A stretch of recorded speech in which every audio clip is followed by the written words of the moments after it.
Hey family, it's Tasha MAMABEAR Prepping. Welcome to the channel. Welcome back to the channel. Get your drink, pull up. Let's talk about it.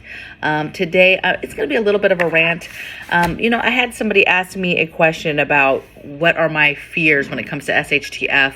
I was mentioning how I absolutely do not want SHTF to happen. A lot of preppers, a lot of people who proclaim to be preppers, they have this romantic idea of SHTF and like, I can't wait for it to happen. And part of that is because they're ready. They have a sense that they're ready to go, that they're okay. And to be honest, no matter how much stuff we have, I'm never going to say, oh, we're ready to go, right? I think that you can be honest in regards to, giving yourself an assessment of your level of readiness, right? And whether or not you have the ability and have the things to be able to handle a situation. I think that's completely different than just saying, let's go, let's do this. Ain't nobody trying to do fallout, baby. Ain't nobody trying to live in a fallout shelter, hoping that radiation isn't coming in and getting you, hoping that you get out, hoping that you can even continue. What does life look like after that? It's horrible. It's horrendous. Tons and tons, millions and millions of people are going to die. Not to mention that people dying on the spot, but you have people who are just going to die from radiation poison later, right? Months from now, 6 months from now, a year from now, 5 years from now, right? Like it's inevitable. And then you have folks that are going to make it, but then those folks that are going to make it are left here to like live in desperation, right? It's just going to be a very, very hard time. Nobody's trying to do that. Nobody's trying to go through nuclear war. Nobody's trying to, when you talk to me about things that make me fearful or that I don't want to do, I don't want raiders to come to my house. I don't want marauders to come to my house. I don't want to have to make decisions that I might have to harm people to keep my family safe, right? I don't want to do that. Nobody wants to do that. That doesn't sound fun. And I know that some people are like, I wish they would come, and I'm a lot of that. I am a lot of that. Like, this is not the house to pick, but that doesn't mean that I'm, chomping at the bit to hurt somebody, to have a fight with somebody, to have to protect my family, to go through that. Nobody's trying to go through war, if you will, right? Civil unrest, pandemic, famine, people all around you starving, right? No, nobody's trying to go through that. But there's one thing that really, really does scare me. And it's a horrible feeling, really. It's not even really a fear or scared. It's a horrible gut wrenching feeling. That's just a horrible, horrible feeling. And that's the amount of people that are going to comply. The amount of people who are just at the end of the day going to say, yes, I'll comply. I'll do whatever you want to do. There's just an enormous amount of people who are not prepared, who are not ready. They are the majority.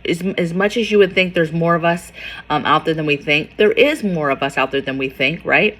But there's a lot of people, majority, that are not ready. You have whole cities. You might live in a rural area where there's a lot of like-minded people, a lot of your neighbors, maybe same thing. They prepare the same way. They're ready to go. Maybe you have a group, and that's all well, but those cities, baby, that have the majority of the people, that have millions of people, and the majority of that city is not ready, they're not prepared. They do not have extra food. They do not have extra water, medicines, whatever. And then when things are happening to them, they are going to be, something happens, they are going to be like, how dare the government? Where's the government? Where's the Red Cross? Where's the FEMA? Where's this? Where's that? Who's going to help me? I don't have food. I don't have water. I don't have meds, as if it's somebody else's problem. And it's not somebody else's problem. It's your problem that you didn't have medicine stocked up, food, water, and that you did not even think about having stuff for even a month or so to cover down in case something in life happens, because all types of stuff can happen. Something as simple as a job loss can be catastrophic for a family, for an individual family. And now they're trying to survive. That could be catastrophic. And preparing and putting things back could help save the day in regards to, carrying that family through that event, through that situation that they're going through, right? It's going to be hardcore, and those that prepare are going to be ready because you're mentally ready as well.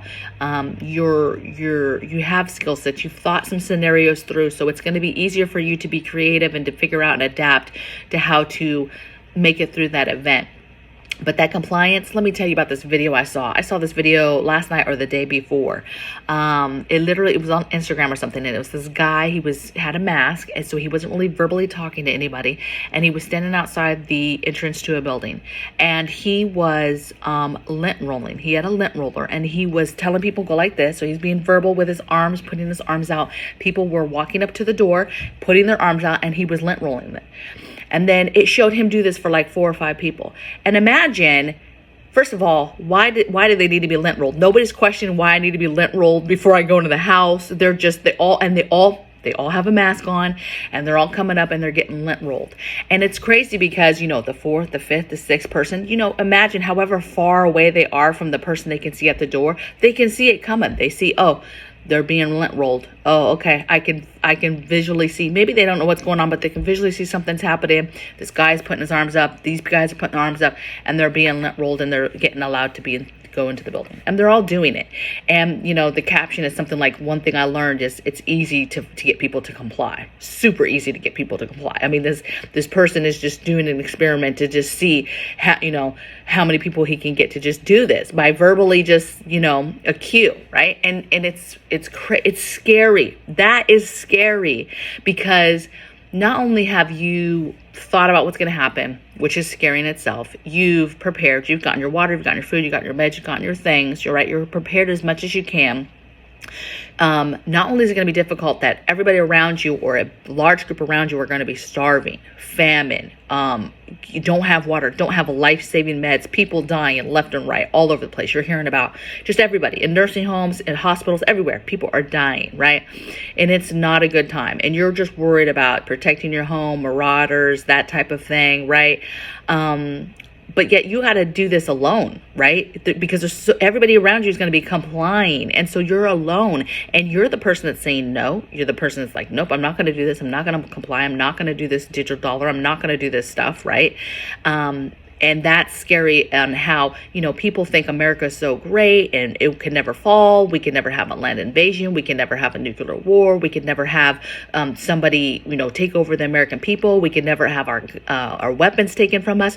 All these magical things that they think could never happen. But let me tell you, the majority is going to comply. Right? And that's a problem, okay? Because the compliance, that turns into, that's their warriors. That's their new army. That's their new military, to turn on people like us, the outliers, the people that said, no, we won't turn over our weapons. The people that said, no, we won't do a digital thing. The people that said, no, we don't want to do this. We've prepared. And even if you said it in, it's not some kind of revolution type way. You just said it as basically, I just want to live on my plot of land. I want to live off the land. I want to be self-sufficient. I do not want to be, indebted to the government as far as, whatever, right? I want to, I'll pay my taxes. I'll do whatever I need to do, but just leave me alone. I just want to be left alone to live my life, right? To raise my children and to, live off the land, right? And they're going to be fighting. That's like some kind of evil thing if you're this type of person that wants to do that. Like, how dare you want to just be by yourself and live off the land and lower your own carbon footprint. Crazy. I mean, it doesn't even make sense to me. Okay. But it's scary, the amount of people that are going to comply. And then those people are going to turn on you. We already saw people turning on people during something so simple. You throw a huge virus where like millions of people are dying. It's a wrap. Like, it's a wrap. It's a very, very scary time, because you have all types of people that are scared that they're going to die and being compliant. They'll do anything to be safe, to get a vaccine, to do whatever, right? To be in that FEMA camp, right? Where are you going? We're going to the FEMA camp. Like, people are going to want to do that. There's all this, what happens if you're quarantined or these FEMA camps? You know how many people are going to be willingly going to a FEMA camp? Willingly going, trying to find in their region where that camp is, where the Red Cross camp is, where the whatever is. They're going to be looking for that, and they're going to be willingly walking to that location, trying to get to that location as if it's some kind of green zone. It's crazy, okay? Preparedness. Like, how do we learn to do things the way our ancestors did. You learn to do stuff for yourself. You learn to do stuff with your hands, grow with your hands, build with your hands, make projects, be creative, bring that creative back. Learn to preserve food, find food, hunt food, and preserve it, growing it, raising animals, raising your children. Yeah, I said it, raising our children. We're not doing that in the society that we have built up right now. We're not doing that. I am just now raising my child. Do you guys understand that? I was in the military for 20 years. Half of that was gone, okay? And the time that I was home, so half of that's overseas, gone, deployments, just straight up gone, not here. Not here for a birthday, not here for Christmas, anything, not here for everyday life, right? And then the other half, I'm home, but I'm not really home, you guys. I'm in the rat race. I'm 9 to, I'm doing my jobs. I have watches. I have, all types of exercises and training events and all types of stuff that's still happening, even though we're home. And I'm not home. I'm not a mother. Okay. And I'm just now doing that. I'm just now truly raising my child. And I know a lot of people are like, don't say that, because I did 20 years, single mother, right? For majority of that. And a lot of people will be like, you just had to do what you had to do. At least you provided, whatever. But I wasn't there, and I wasn't raising my child. I was providing for my child. Absolutely. 100%. Couldn't take that from me for nothing, right? Provided 100%, health care, dental, you name it, right? Wanted for nothing, right? But that's not what raising a child is about. That's a piece of it. Of course you have to provide, right? And so we need to get back to that. We need to get back to showing our kids stuff, letting them love and learn to love the land as well. That's why, the earth is falling apart. It's because we've fallen away from taking care of it and truly taking care of it, taking care of ourselves, our own health, just everything going towards tech. It's really bad. And so you have to get back to that. You have to learn how to do that, learn how to be self-sufficient, start making stuff for yourself, start preserving, growing food, raising the animals that you're allowed to raise where you're at. Okay. If you're an apartment, my game would be on the wall, dream wall, building how I can exit from where I'm at and get to the country, get to rural, get to whatever. You don't want to do it alone. Bring a friend, get a friend. Let's do this. Whatever the timeline is. For a long time, I put a lot of stuff off because I was like, I have to retire. I just use that as an excuse for the entire time to doing a lot of stuff. I never even canned food until I was about a year and a half, 2 years from getting out. Hubby bought me a canner. It was like, nah, let's just start. And he's like, just start. Let's not wait. And I was like, but we gotta move all that stuff. And he's like, no, just do it. We put off so much stuff because we were both in the military for many years, just saying, oh, we'll wait. And it's like, you can't wait. You have to figure out your exit strategy, figure out what you can do now, regardless of what your situation is now. What is it that you can do now? Where you live in an apartment, what can you do for preparedness? If that's just merely stockpiling, getting nice furniture and having it in your house and just stockpiling it full of food, then so be it. If that's, getting totes and, getting freeze-dried food or preserving food, whatever, putting food in Mylar bags, whatever, and stockpiling those totes. If that's getting whole foods, think whole foods. Don't think ready foods, but I want not preservatives anymore. Whole foods, getting those bags of rice, getting those bags of beans, putting them in totes, then stacking those totes in a corner, right? Whatever it is that you got to do, even in an apartment, you do. Okay. But you plan your exit strategy. You plan on how you're going to be able to get from this. If you absolutely cannot go anywhere, I'm building that apartment as a true bunker of all the things that I could do if I had a bunker inside that apartment. Okay. True exit strategies for danger, everything. What am I going to do for marauders? Everything, right? You're going to do the best you can do with the location you're at. You got this. You can do it.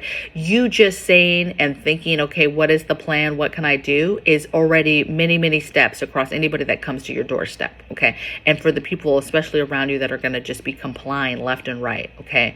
And that compliance is going to turn on you, right? They're going to be telling, hey, I know where she's at. This is that, right? So you've got to get ready for that and prepare for that. Fortify your home. If you have land already, baby, you should be fortification like crazy. What is your short-term? What is your long-term fortification for keeping people off that property, for funneling in people the way you want them to be funneled into the property in the first place? All of those things matter. So work on that stuff. Don't just go out to the land and just be like, I'm just going to live here willy-nilly and I'll just deal with it if people come, right? I'll just deal with it. No, you better think that through. You better think it through. Get your fire plans together. Get your funneling together. Get your barriers together. Make it where you know where things are at, how to get around it, where to hide, where to flee to, where to go, all this stuff.